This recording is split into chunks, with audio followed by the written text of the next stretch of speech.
Ça y est, des Français portent l'uniforme allemand, l'uniforme de l'ennemi. Ce sont les premiers engagés de la Légion des volontaires français contre le bolchevisme. Ils viennent de combattre sur le front russe, aux côtés de la Wehrmacht. Fernand de Brinon, l'ambassadeur de Vichy, est venu distribuer quelques médailles aux rescapés. Des Français meurent pour le Troisième Reich, avec le soutien du régime. La collaboration vient d'atteindre un de ses sommets. Je vous demande donc de dire que ceux qui se battent à l'Est s'y battent pour leur idéal. Dites seulement aux Français que ceux qui se battent à l'Est pour refaire, côte à côte avec la Wehrmacht, une France forte, sont de vrais Français qui se battent pour leur pays.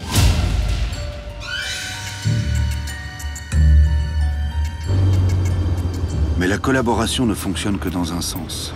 C'est un contrat de dupe. La France donne, mais n'obtient rien. Pétain s'en plaint à Göring, qui vient de lui accorder une entrevue, en gare de Saint-Florentin.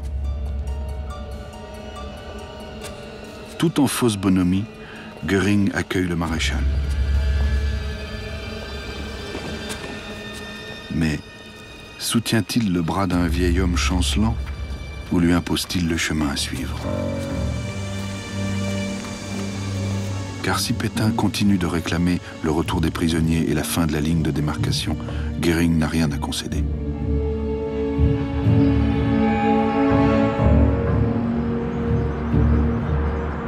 Pour lui, la France n'est qu'un pays vaincu qu'il faut piller jusqu'à l'épuisement.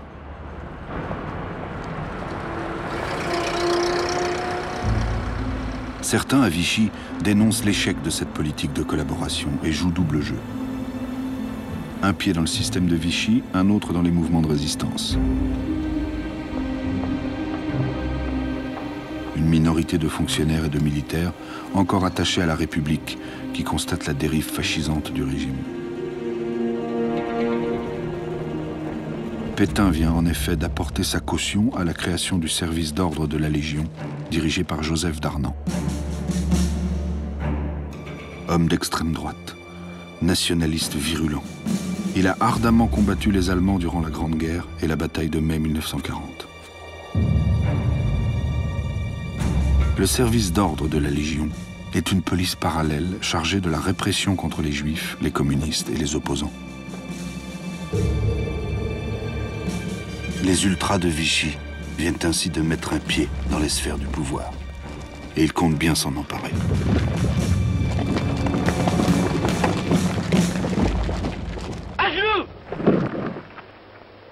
Je m'engage sur l'honneur à servir la France et le maréchal Pétain, chef de la Légion, à faire triompher la révolution nationale et son idéal, SOL. Debout!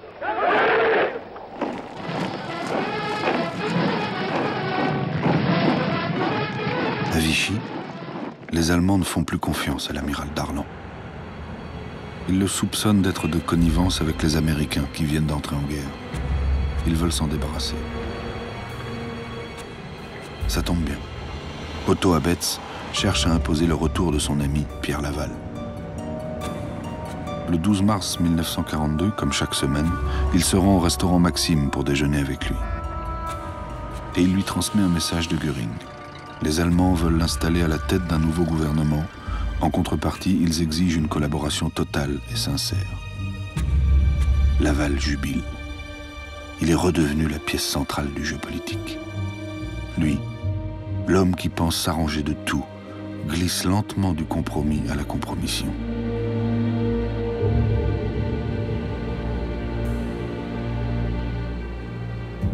Pétain a cédé. Il charge Laval de former le nouveau gouvernement. Mais il limite son pouvoir en imposant Darlan comme chef des armées et dauphin officiel. Fort de sa nouvelle position, Pierre Laval revient à Paris et investit un lieu qui lui est cher, l'hôtel de Matignon. Il est à la fois chef du gouvernement, ministre des Affaires étrangères, de l'Intérieur et de l'Information.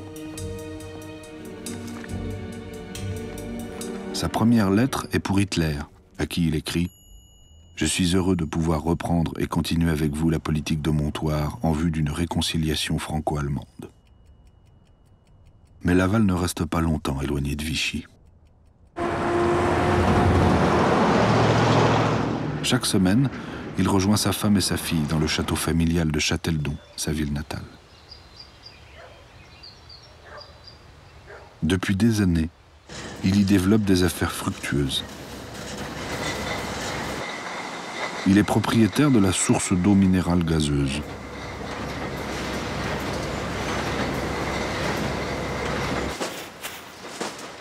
Peu soucieux du conflit d'intérêts, le nouveau chef du gouvernement n'hésite pas à promulguer une loi donnant un statut officiel à l'eau de source, lui permettant d'être commercialisée à grande échelle.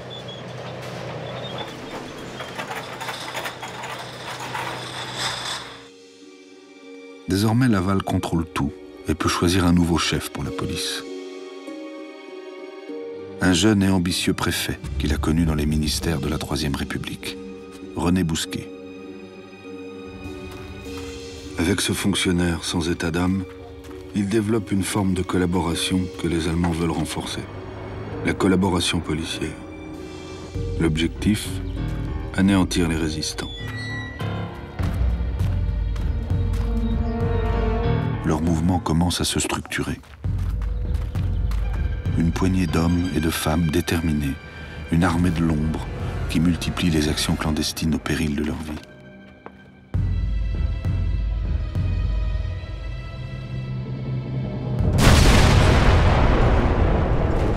La collaboration policière conduira à l'arrestation de plus de 70 000 personnes. Comme ce groupe de jeunes communistes qui a multiplié les attentats dans la capitale.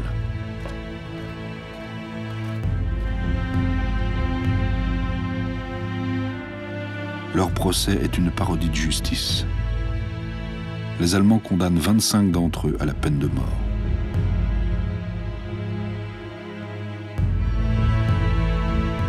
Désormais, la répression allemande s'abat, impitoyable, féroce. Pour un Allemand tué, Hitler réclame l'exécution d'une centaine d'otages français prélevés dans les prisons. Personne à Vichy ne semble s'émouvoir de la disproportion monstrueuse entre les actes et les peines. La ville est comme fermée sur elle-même, persuadée d'être la capitale d'un État encore souverain. Quant à Pierre Laval, il est convaincu que l'histoire lui donnera raison et qu'il agit pour le bien des Français.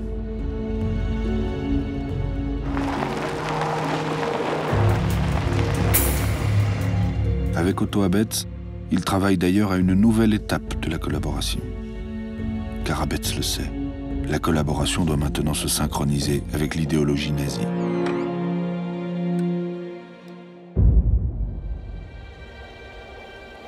Reinhard Heydrich, l'architecte de l'extermination de tous les Juifs d'Europe, vient à Paris sur ordre d'Hitler. Ce sont désormais des SS qui vont coordonner l'appareil répressif en zone occupée. Leur chef est Karl Oberg, que l'on va bientôt surnommer le boucher de Paris.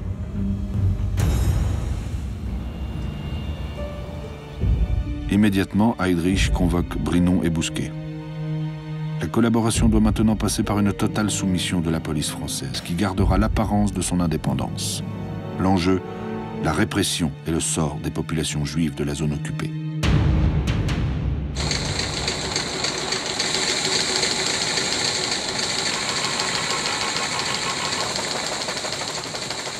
La 8e ordonnance allemande impose aux Juifs de la zone occupée le port de l'étoile jaune. Pour fabriquer les dizaines de milliers d'étoiles, les Allemands lancent un appel d'offres et sélectionnent 2 entreprises françaises. Poplin, qui possède le métrage de tissu nécessaire, et Vauter et Fils, spécialisés dans l'impression textile. En 2 semaines, leurs usines réussissent à livrer 400 000 étoiles.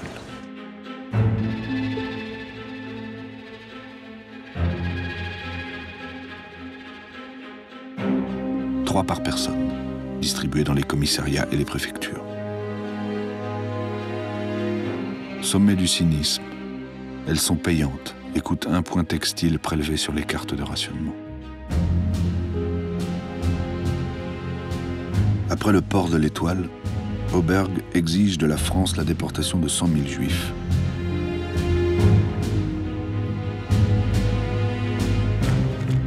Pierre Laval hésite. Comme toujours, il cherche à négocier. Au final, ce sont des policiers et des gendarmes français qui arrêteront les Juifs étrangers. Car il impose un distinguo entre Juifs étrangers et Juifs français qu'il prétendra ainsi protéger. Il poursuit cette politique de troc humain en proposant d'y inclure les enfants et les adolescents entre 2 et 15 ans. Il s'explique devant le Conseil des ministres le 10 juillet 1942. Dans une intention d'humanité, je suggère que les enfants soient autorisés à accompagner leurs parents. Mais la réalité est tout autre. Le sort des enfants pose à Laval un problème pratique. Comment gérer les 4000 enfants qui vont être privés de leurs parents?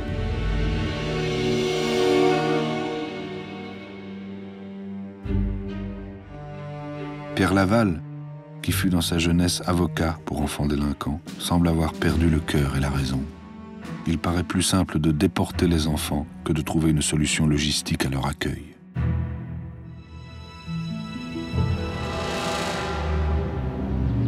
Dès le lendemain, les autorités allemandes s'interrogent. La question des enfants juifs restant en zone occupée n'intéresse pas le président Laval. Il en propose la déportation. Que faire? La question surprend jusqu'à Berlin, qui met 10 jours à répondre. Le 14 juillet, Adolf Eichmann, coordinateur de la destruction des Juifs, téléphone sa réponse. Les enfants peuvent être déportés. Dès le lendemain, René Bousquet ordonne une grande rafle dans la capitale.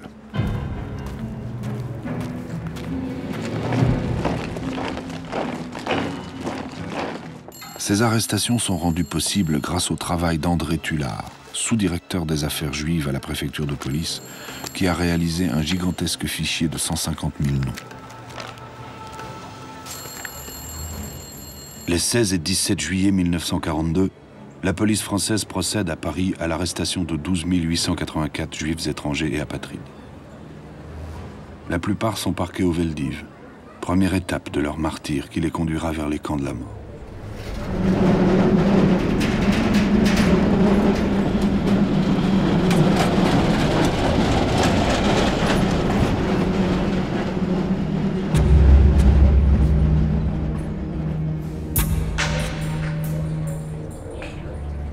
Pétain, Laval et Bousquet prétendront ne rien savoir de l'existence des camps d'extermination. Ils acceptent le discours mensonger des Allemands. Les Juifs sont déportés vers des camps de travail. Les hommes de Vichy ne chercheront jamais à en savoir plus. Mais ne pas vouloir savoir ne signifie-t-il pas que l'on en sait déjà un peu?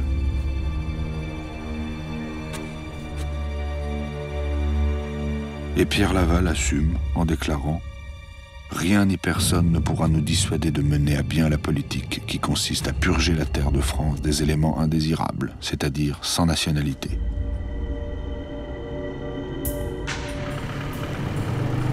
Durant la seule année 1942, 43 000 Juifs, dont 6 000 enfants, seront ainsi déportés.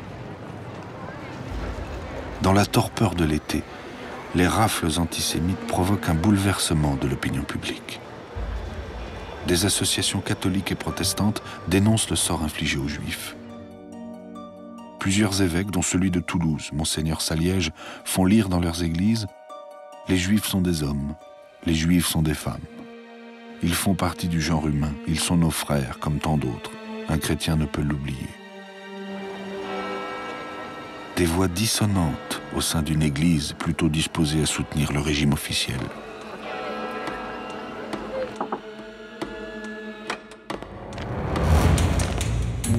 En cette année 1942, la France se fissure un peu plus. Si certains cachent des Juifs, d'autres se fourvoient dans la délation, encouragés par Vichy. Des dizaines de milliers de lettres de dénonciation sont envoyées aux autorités allemandes. C'est une autre forme de collaboration, individuelle et souvent anonyme.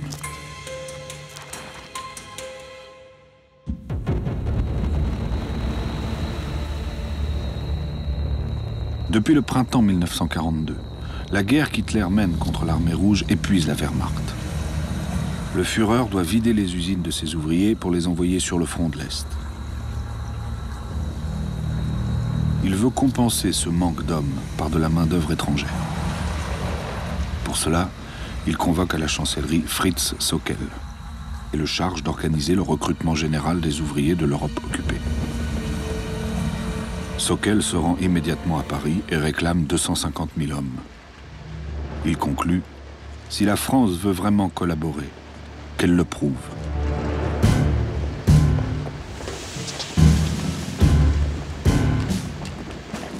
Et Pierre Laval essaie de lui prouver. Il imagine un système basé sur un devoir moral, la relève. Si un Français part volontairement travailler en Allemagne, un prisonnier reviendra chez lui.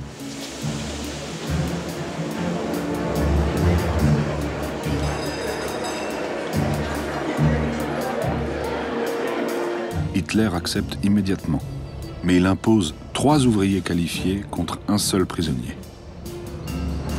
Le rapport de force, encore et toujours.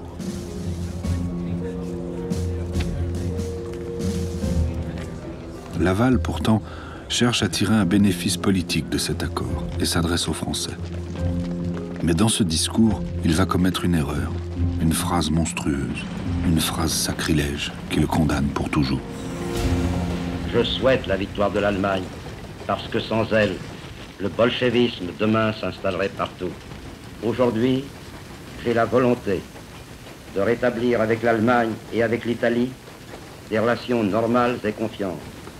Je ne me résous pas, pour ma part, à voir tous les 25 ou 30 ans la jeunesse de nos pays fauchée sur les champs de bataille. J'ai toujours trop aimé mon pays pour me soucier d'être populaire. Quand je vous dis que cette politique est la seule qui puisse assurer le salut de la France et garantir son développement dans la paix future, vous devez me croire et me suivre.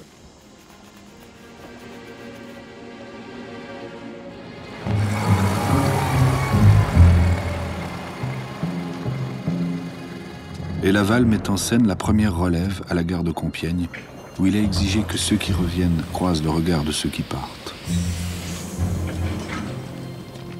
L'objectif ? Prouver que sa politique de collaboration sert enfin les intérêts de la France.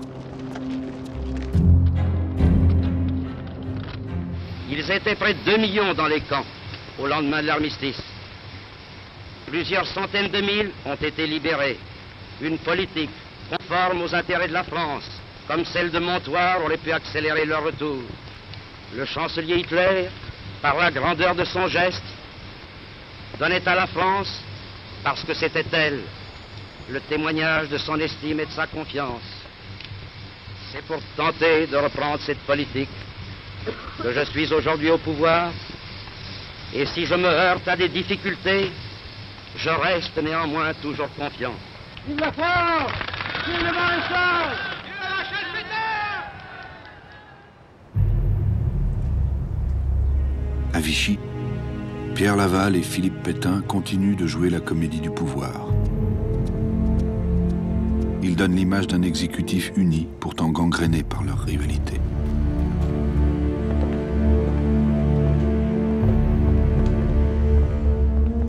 Et en ce 5 novembre 1942, ni l'un ni l'autre ne se doutent que le destin de la France va bientôt basculer. L'amiral Darlan vient d'arriver à Alger pour des raisons personnelles. Son fils se meurt à l'hôpital.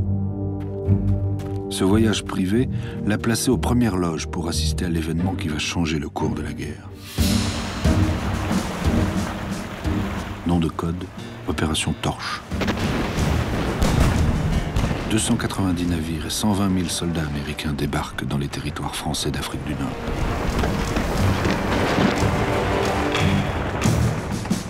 Darlan est impressionné.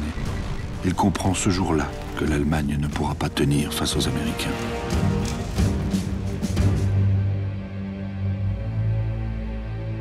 À l'aube, Laval est informé de ce débarquement. Immédiatement, il annonce la rupture des relations diplomatiques avec Washington. Quant à Pétain, il dénonce une agression contre la France et ordonne de tirer sur les Américains.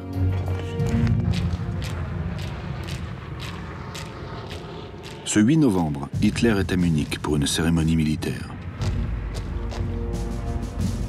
Il cherche à tirer profit de la position française et télégraphie à Otto Abetz. Les Français sont-ils sérieusement prêts à déclarer la guerre à la Grande-Bretagne et aux États-Unis? S'ils se déclarent prêts, sans équivoque, nous serons prêts à marcher avec eux, pour le meilleur et pour le pire. La collaboration va connaître son moment de vérité. Depuis Paris, Abetz transmet à Laval et insiste. Je souligne la dimension historique de ce message du Führer et presse le président Laval de donner d'urgence une réponse positive.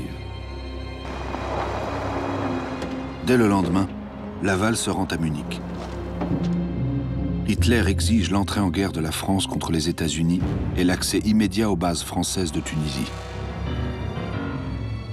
Laval tergiverse et se retranche derrière Pétain, qui, lui, défend, comme toujours, la neutralité. En Algérie, les Américains triomphent, grâce notamment à la trahison de l'amiral Darlan. Il vient de changer de camp et engage les troupes françaises d'Afrique aux côtés des Alliés. Darlan est une belle prise, le chef de l'armée, le dauphin de Pétain.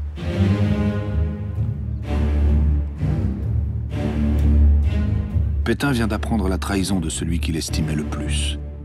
Meurtri, il prononce sa destitution immédiate.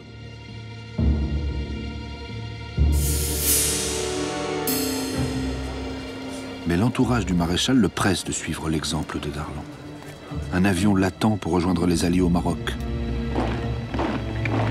S'il part, il sauve son honneur malgré les compromissions. S'il reste, il entre définitivement dans l'histoire comme l'homme de la collaboration. Mais Pétain refuse de quitter le territoire. Il estime que ce serait un abandon. Aveuglé par l'orgueil, il se voit comme le dernier rempart protégeant les Français.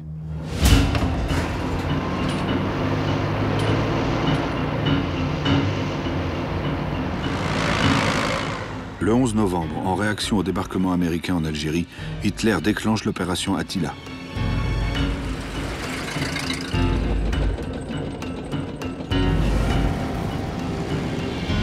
La zone sud est envahie par la Wehrmacht.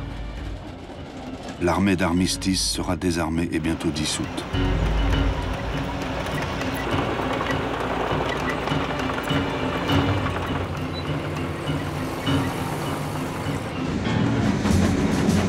La France possède une dernière pièce convoitée, la flotte stationnée dans la rade de Toulon. L'amiral Darlan, pourtant destitué, ordonne le ralliement aux Américains. Mais à Toulon, l'amiral commandant la flotte, fidèle à Pétain, choisit la neutralité. Ni les Américains, ni les Allemands. Et il ordonne le sabordage.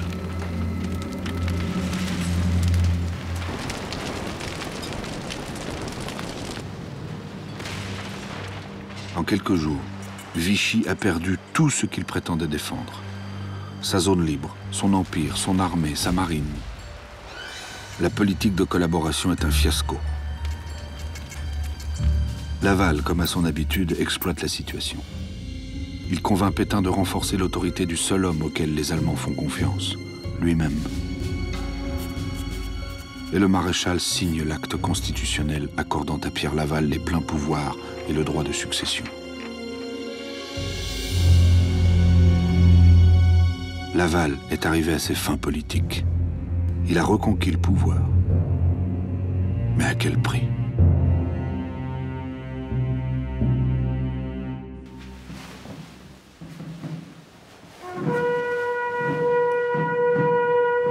Et si Laval triomphe à Vichy, son ennemi politique, l'amiral Darlan, achève tragiquement son destin. Il est assassiné à Alger par un militant royaliste. Ils sont peu nombreux à pleurer le parcours sinueux de cet officier républicain, devenu un farouche collaborateur, finalement ralliés aux Américains.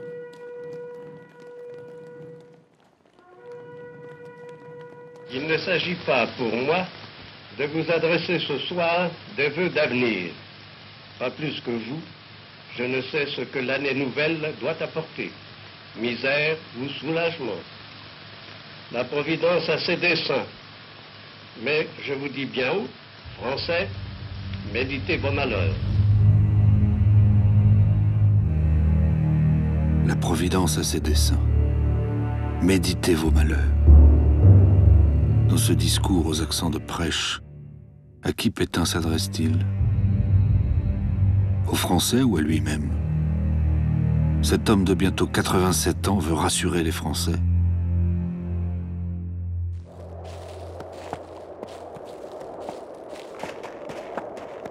Mais les Français n'attendent plus rien de la collaboration. Les Français ont faim. Le rationnement est fixé à 120 grammes de viande par personne et par semaine. Les Français ont froid. L'hiver 1942 atteint des records. Il fait moins 20 degrés à Vichy et moins 14 à Paris. C'est durant ce rude hiver que Pierre Laval leur inflige une nouvelle contrainte, le STO, service du travail obligatoire. La relève, en effet, n'a pas fonctionné. À peine 50 000 Français sont partis travailler en Allemagne. Et les Allemands exigent toujours 200 000 travailleurs. Cette fois, il n'est plus question de volontariat, mais de travail forcé, interdit par les lois de la guerre.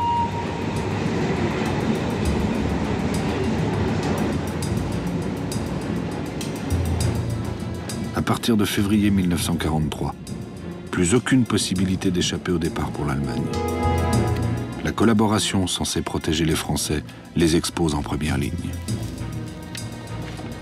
Et le STO devient la loi la plus impopulaire de Vichy. Apportez-moi les derniers rapports des préfets que vous avez reçus. Tous les rapports vont dans le même sens.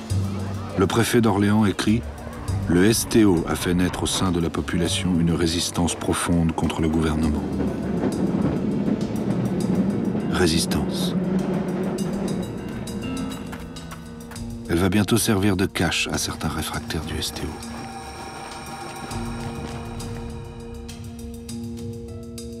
Mais ces hommes ne choisissent pas la clandestinité par conviction, mais par nécessité. Il faut se cacher de la nouvelle force de répression que Laval vient de créer, la milice. La milice française a pour première tâche de sauver la France du bolchevisme. La milice est une police politique, chargée de traquer par tous les moyens les résistants, les réfractaires et les juifs.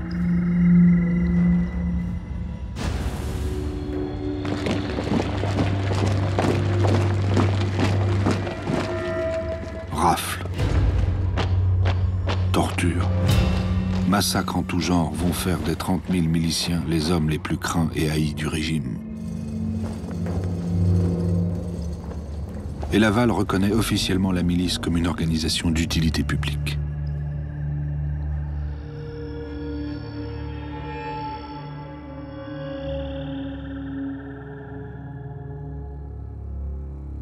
Les collaborationnistes sont maintenant aux portes du pouvoir.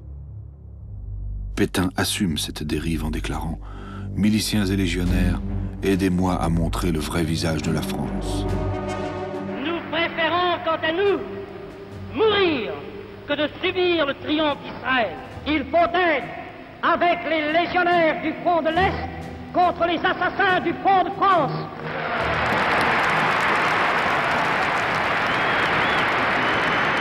Il n'est pas possible, le jour où les Anglo-Américains essaieront de mettre le pied sur le continent, il n'est pas possible que ne se dresse pas devant eux une nation compacte, rassemblée, armée.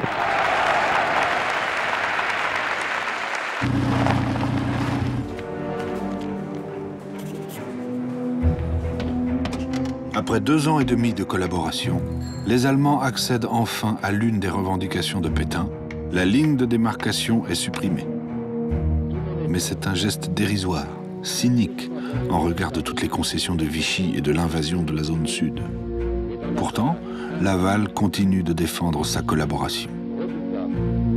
Je constate que ces résultats sont dus à une politique persévérante et tenace. Cette politique, je la faisais avant la guerre, pour éviter la guerre. Et j'ai fait cette politique parce que j'ai le sentiment qu'un continent est en train de s'organiser et que la France doit s'intégrer librement dans la nouvelle Europe.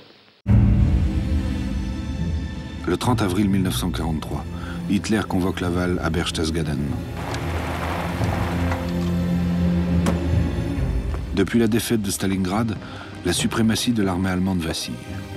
Le Führer est entré dans ce qu'il nomme la guerre totale. Il exige une mobilisation de toutes les ressources des pays occupés.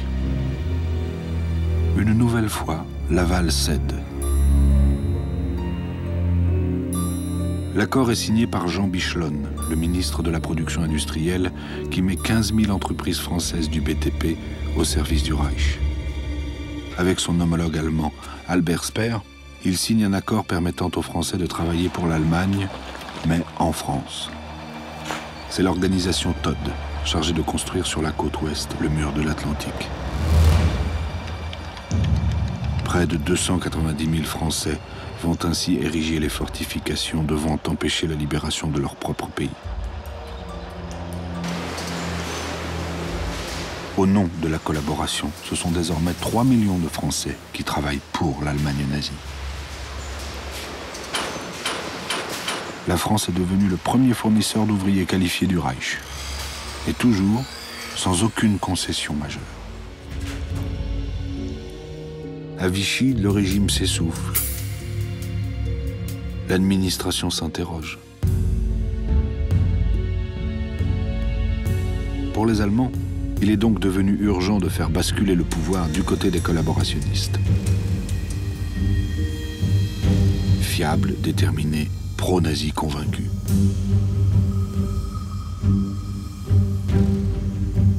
Otto Abetz a rédigé personnellement la liste de ceux qu'il exige de voir entrer au gouvernement. Le 16 mars 1944, Marcel Déat obtient enfin son portefeuille. Ministre des Affaires sociales et du Travail. Tout un programme, celui du STO. Quant à Philippe Henriot, qui a craché son venin sur les ondes de Radio Paris, il a été nommé ministre de l'Information et de la Propagande. Et c'est vous qui nous dites que nous ne sommes pas des patriotes, vous qui avez tellement perdu la foi dans votre patrie que vous ne comptez plus que sur l'étranger pour lui rapporter ce qu'elle a perdu.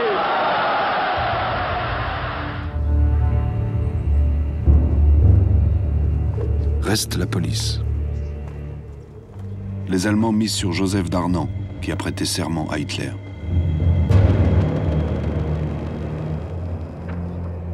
Abetz écrit à son sujet: « C'est un ennemi passionné des Juifs. Il dispose de capacités de jugement limitées, d'expériences administratives insuffisantes et surtout, il est d'une grande malléabilité intellectuelle. C'est l'homme de la situation. »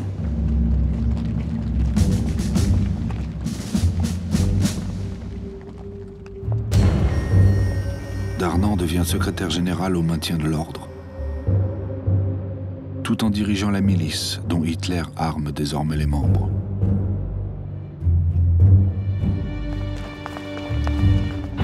Vichy est devenu un État milicien, une machine répressive qui tourne à plein régime pour sa seule survie. Tous les mois, plus de 4000 Français sont arrêtés, interrogés, torturés. Les exécutions s'enchaînent, les résistants sont traqués et les réseaux parfois anéantis.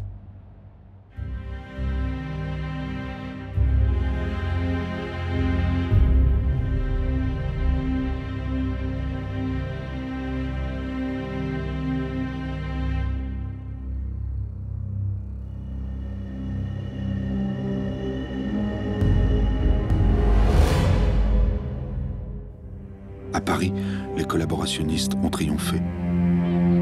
Réunis au Veldiv, ils peuvent même se permettre de faire le salut nazi. Ils cherchent maintenant à recruter de nouveaux volontaires pour un engagement dans la Waffen-SS.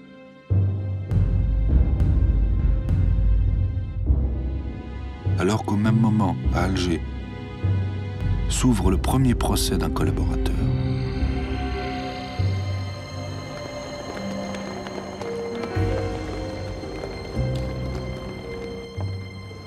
Pierre Pucheux, ministre de l'Intérieur en 1941, est traduit devant la justice du gouvernement provisoire de la République française.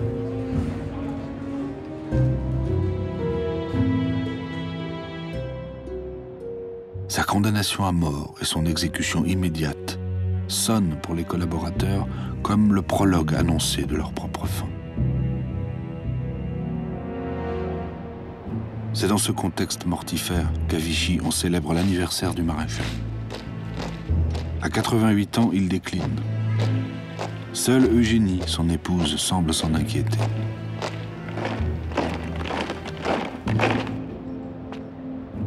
Pour le reste, on regonfle la baudruche, comme le dit Hitler, qui a encore besoin du prestige du maréchal.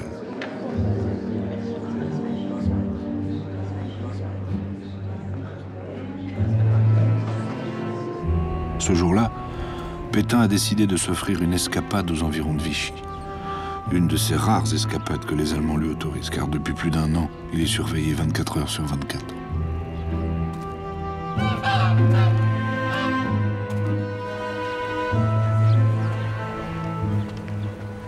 On s'approche de lui comme d'une image pieuse. On le touche comme une relique protectrice. Et cette petite foule qui marche avec respect quelques mètres en retrait semble accompagner les derniers pas d'un homme dont le combat est de tenir encore un peu.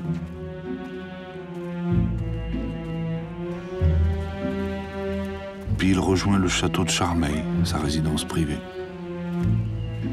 Pétain, l'ardent défenseur de la natalité, n'a jamais eu d'enfant. Ses petites filles sont celles d'Eugénie. À quoi pense-t-il, Philippe Pétain, qui craint la chute de cet enfant, alors que les avions alliés ont intensifié leurs bombardements sur la Normandie et la région parisienne?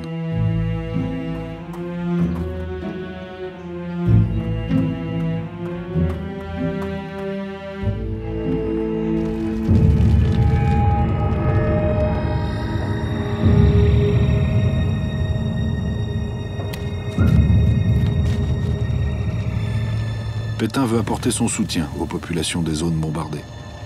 Il a obtenu l'autorisation des Allemands de se rendre dans la capitale pour la première fois depuis la défaite.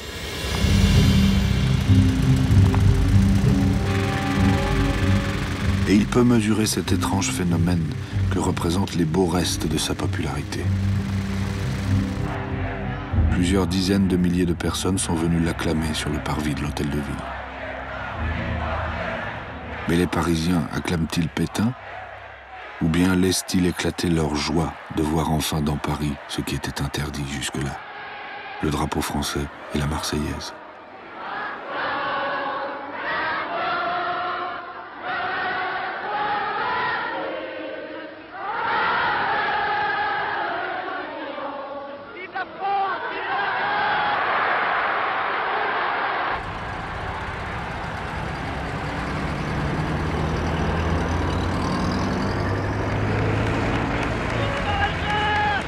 Puis Pétain parcourt les 400 mètres qui séparent l'hôtel de ville de Notre-Dame pour une cérémonie en hommage aux victimes des bombardements alliés. Son objectif est de démontrer aux Français que les hommes de la collaboration compatissent et les protègent.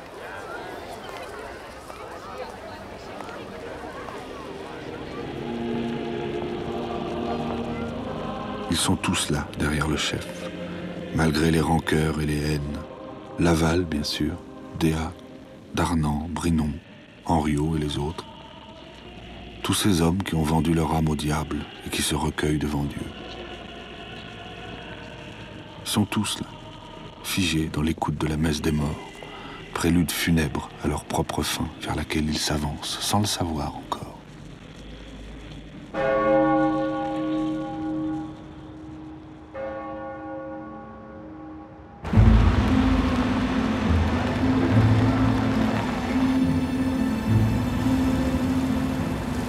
Puis, durant 3 semaines, Pétain rend visite aux populations des villes bombardées, s'adonnant aux bains de foule qu'il revigore.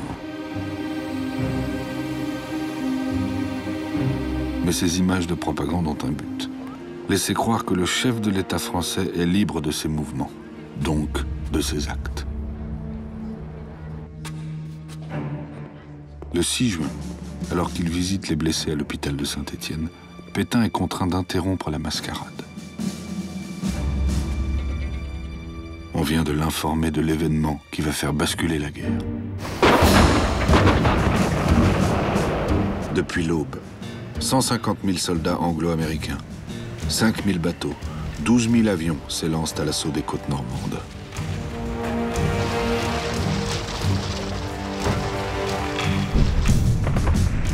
L'objectif est de libérer la France et de pénétrer en Allemagne. C'est la plus grande opération militaire de tous les temps.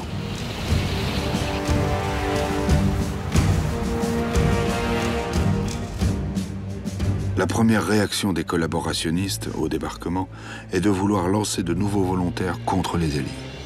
Miliciens, à vous! Un déni de réalité, une folie qui voit les derniers engagés de la milice le 13 juin 1944 jurer fidélité à Darnand. Seul Abetz paraît lucide.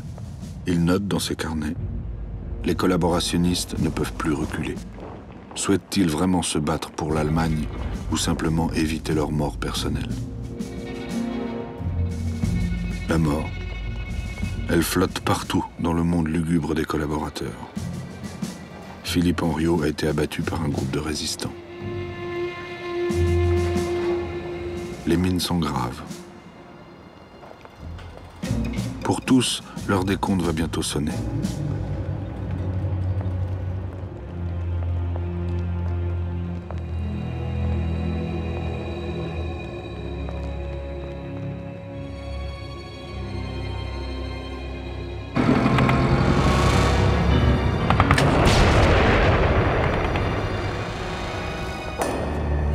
À partir du 19 août, les combats pour la libération de la capitale font rage.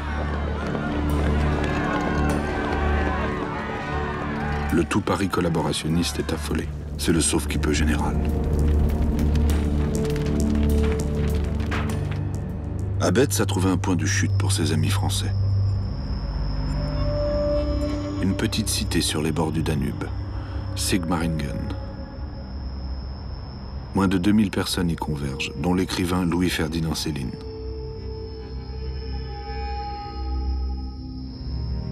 Et Pétain y est amené de force par les Allemands, car il refusait de quitter la France.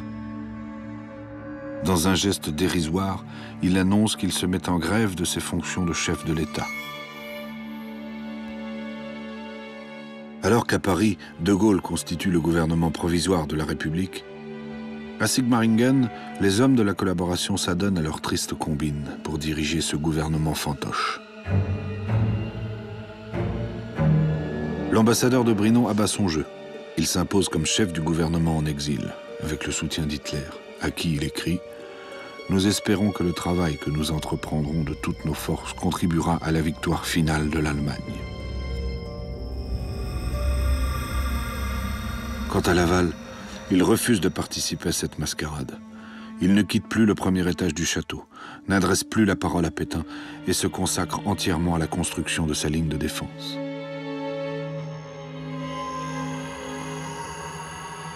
Car Laval le sait, la collaboration qu'il a orchestrée a vécu.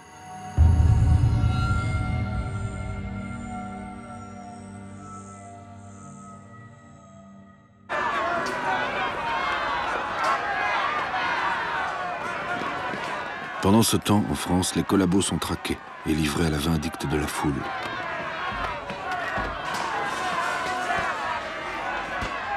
Comme ici, dans le village de Cussé, proche de Vichy, où 2 miliciens ont été arrêtés.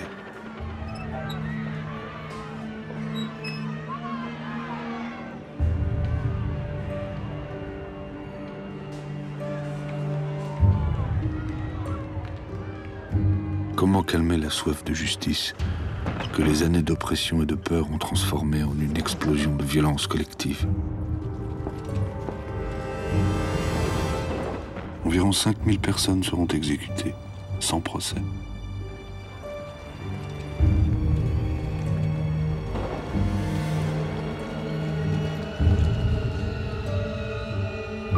Puis à ces femmes, victimes expiatoires, accusées d'avoir dénoncé ou d'avoir couché avec l'ennemi. La foule veut les punir, les raser de ce symbole sexuel que sont les cheveux.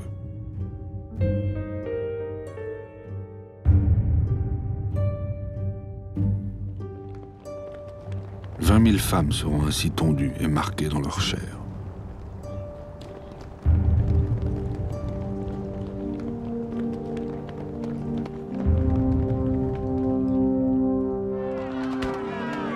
Canaliser cette violence et éviter la guerre civile deviennent les priorités du général de Gaulle. Il faut une épuration, mais légale. Pour cela, il crée les cours de justice qui permettent à l'État de reprendre la main. Les camps d'internement changent d'occupants. Miliciens, hauts fonctionnaires, industriels ayant soutenu la collaboration y sont enfermés, comme ici à Drancy, dans l'attente de leur procès.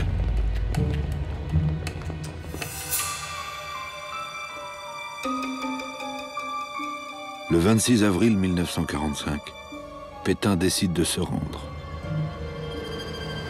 Avec Eugénie, ils franchissent la frontière suisse.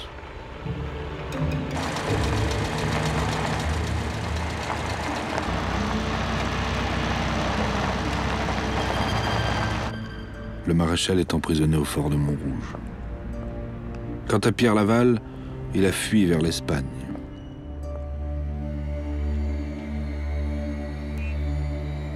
Deux mois après la capitulation allemande, l'épilogue de la collaboration va se jouer dans un tribunal.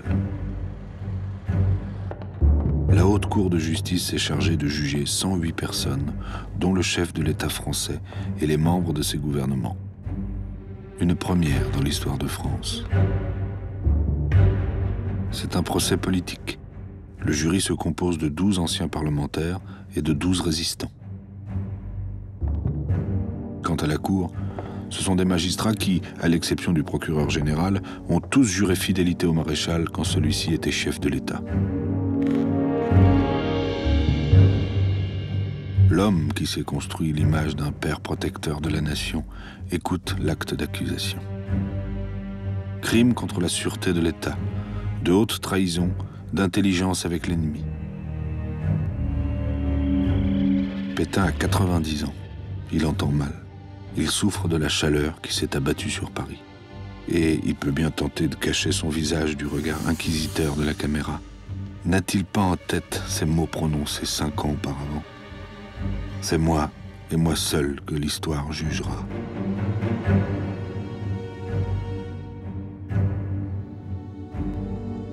Et toute l'histoire s'est donné rendez-vous dans ce décor trop étriqué.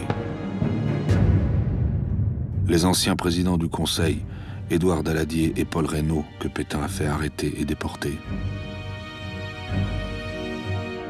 Et Léon Blum, le juif, l'homme de gauche qu'il a livré aux Allemands et qui, en avril, était encore prisonnier au camp de Buchenwald avec sa femme. Que peut-il lire dans les yeux de Pétain, distant d'1 mètre à peine? Pas la moindre réaction quand Blum lance « Le maréchal Pétain a abusé de la confiance d'un peuple aux abois. Il en a abusé par son passé, sa stature, son visage. Et cela, c'est la trahison. » Mais le 30 juillet, un bruit traverse l'Assemblée et résonne comme un coup de théâtre. Pierre Laval vient d'être arrêté en Espagne. Laval le sait. Revenir en France, c'est faire un pas vers l'échafaud.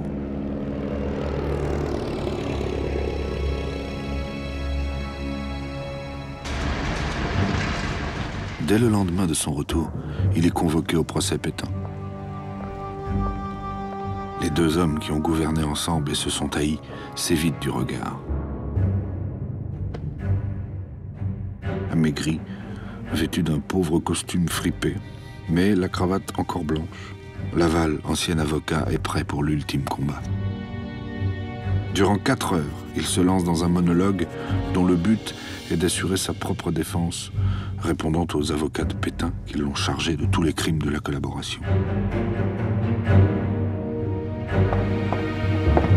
Le 15 août, à 4 heures du matin, le jury annonce son verdict.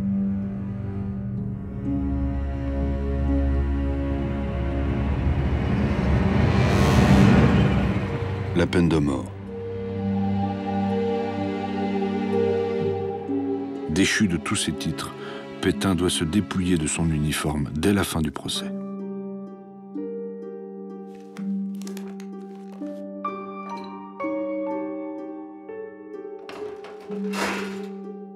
Quant à Pierre Laval, jusqu'au bout, il clamera avoir défendu les Français et conduit la seule politique possible. Son procès est expédié en 5 jours. Le 15 octobre, il est conduit au peloton d'exécution, près de la prison de Fresnes, au pied d'un château d'eau.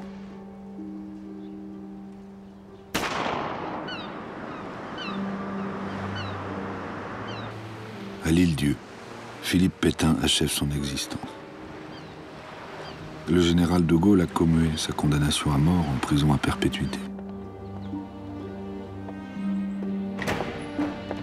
C'est dans un fort militaire que désormais Eugénie, son épouse, lui rend visite une fois par semaine. Il y vivra encore 6 années.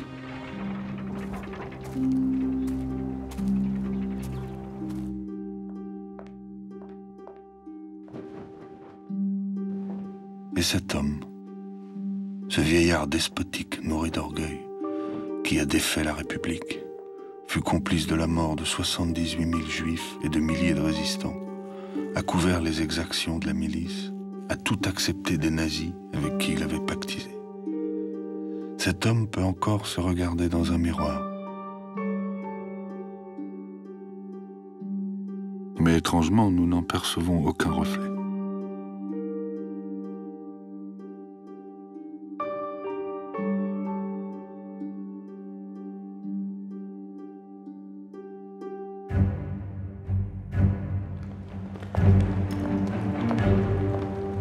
Et Otto Abetz, qu'est-il devenu? Le 12 juillet 1949, la justice française lui demande des comptes. L'acte d'accusation précise: complicité de pillage, séquestration, mise à mort et assassinat. Il est condamné à 20 ans de prison. Mais début 1954, et s'appuyant opportunément sur le rapprochement franco-allemand, il obtient sa libération anticipée, comme toujours, en toute discrétion. Mais le destin ne lui laissera pas le temps de goûter à la liberté retrouvée. Il meurt avec sa femme, Suzanne, dans un accident de la route au début de l'année 1958. Le destin, ou bien, selon certaines rumeurs, la main de ceux qui redoutaient qu'un jour ne parle celui qui connaissait tout des compromissions françaises.